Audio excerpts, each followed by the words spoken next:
Dégoter une histoire de vampire, le Strigoi.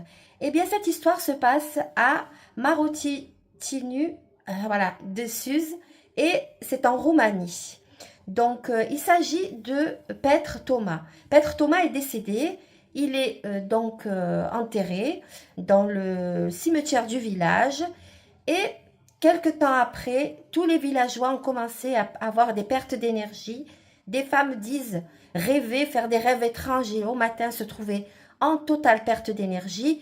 Les villageois savent, parce que c'est culturel cette histoire-là, savent qu'il y a des morts qui reviennent outre-tombe et qui deviennent des vampires. Et à titre de vampires, ils vampirisent justement les personnes en leur prenant toute leur énergie.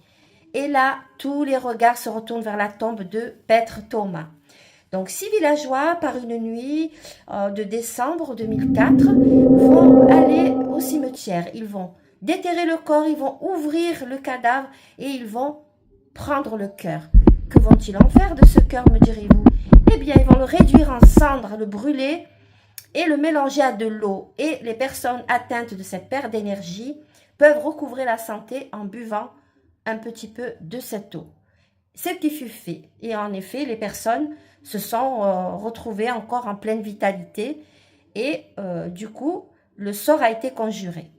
Sauf que la police s'en est mêlée. Suite à une enquête, les 6 villageois ont été condamnés pour profanation et devant les tribunaux, une histoire de vampire qui est quand même une histoire ancestrale, culturelle aussi, dans ces pays là-bas, les pays de l'Est. Eh bien, les vampires sont rentrés au tribunal. Ce qui est quelque part comme valider le fait que les vampires, les Strigoi, existent. Que pensez-vous de cette histoire? Likez, abonnez-vous si ce n'est déjà fait. Et surtout, faites attention, parce que le paranormal n'a jamais été aussi près en cette nuit d'Halloween.